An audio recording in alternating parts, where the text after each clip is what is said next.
बदतमीज बहू।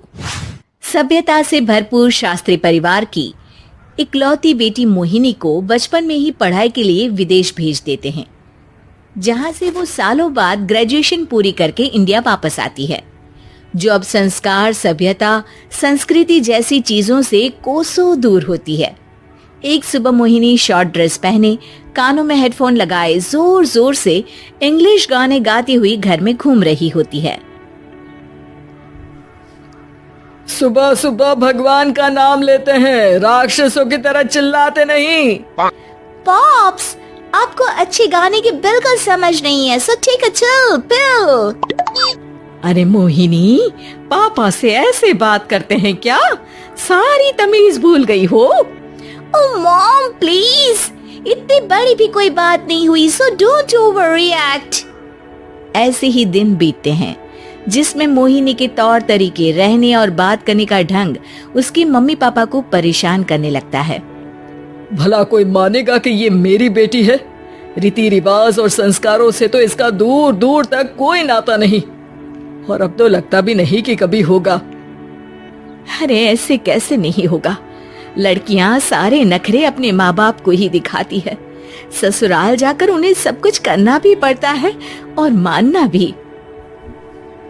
पत्नी की बात शास्त्री जी समझ जाते हैं और कुछ ही दिनों में अपने से भी ज्यादा धार्मिक परिवार में निखिल के साथ मोहिनी का रिश्ता पक्का कर देते हैं। रिश्ता तो पक्का कर दिया, पर यहाँ मोहिनी को कैसे मनाएंगे? शादी ब्याह के मामले में आटे में नमक जितना झूठ तो चलता है जी। इसी तरह एक के बाद एक तिकड़म लगाते हुए दोनों मिलकर मोहिनी को शादी के लिए तैयार कर लेते हैं और मोहिनी निखिल की शादी हो जाती है, जिसके अगले दिन से ही मोहिनी दोबारा अपने पूरे अवतार में शॉर्ट ड्रेस पहनकर घर में घूमने लगती है। बहू को ऐसे देख सास की आंखें फटी की फटी रह जाती हैं। अरे ये क्या बेशर्मी है, हमारे घर की लड़कियां जींस तक नहीं पहनती और तुम बहू होकर इतने छोटे कपड़े पहनकर पूरे घर में घूम रही हो। सीरियसली मॉम, प्लीज आप अपनी इस 80 के दशक वाली सोच में मुझे इंक्लूड मत करो।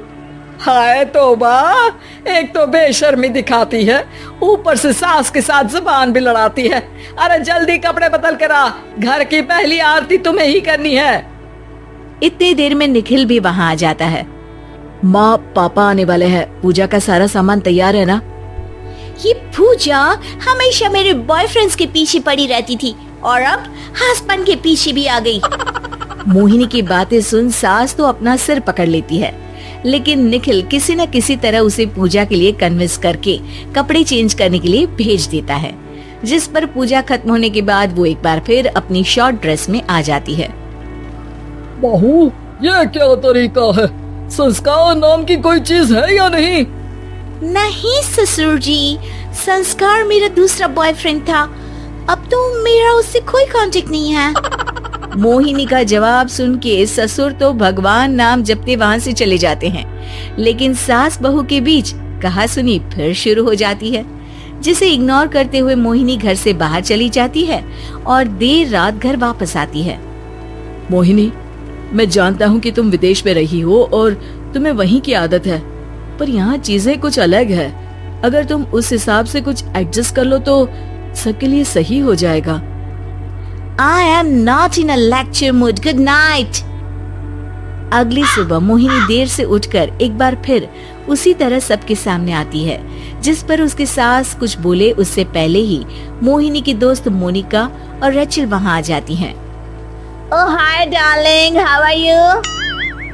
OMG, we missed you so much. I missed you too, darling. Ram Ram, इन्होंने तो तुमसे भी छोटे कपड़े पहने हैं। अरे तुम लोगों के अंदर कोई शर्म लिहाज बाकी भी है या सब बेच खाई? मोहिनी, तुम्हारी मेड कुछ ज्यादा नहीं बोलती। इस पर मोहिनी की दोस्त उसकी सास का मजाक बनाने लगती है, जिसे सुन निखिल उन्हें जवाब देते हुए कड़वे शब्द सुना देता है और वो सुन के वो दोनों तो मुंह बनाए वहाँ से चली जाती है, लेकिन गुस्से से लाल मोहिनी वहीं खड़ी निखिल को घूरती रहती है। घूर क्या रही हो?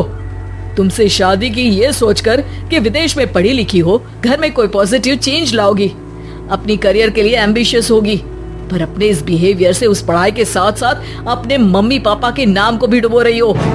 अगर तुम्हें ऐसे ही हाल रखना है तो यहाँ रहने की कोई जरूरत नहीं है। निखिल की बातें सुनकर मोहिनी रोते हुए घर छोड़कर अपनी मम्मी पापा के पास वापस आ जाती है। ससुराल में सब कुछ ठीक तो है?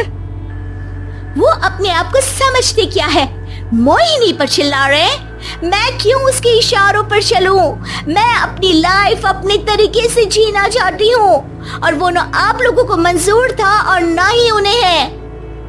तुम यहाँ नहीं रह सकती। अपने पापा की बात सुन के मोहिनी हैरान रह जाती है। हाँ, तुमने बिल्कुल सही सुना। अगर तुम्हें अपने इस घमंड, बेशर्मी और बदतमीजी में ही जीना है तो तुम यहाँ भी नहीं रह सकती। बेटी, मैं मानता हूँ हमारे यहाँ रीति रिवाज बहुत मायने रखते हैं और हमने उन्हीं के ओवरडोज से बचाने के लिए तुम्हें विदेश भेजा था।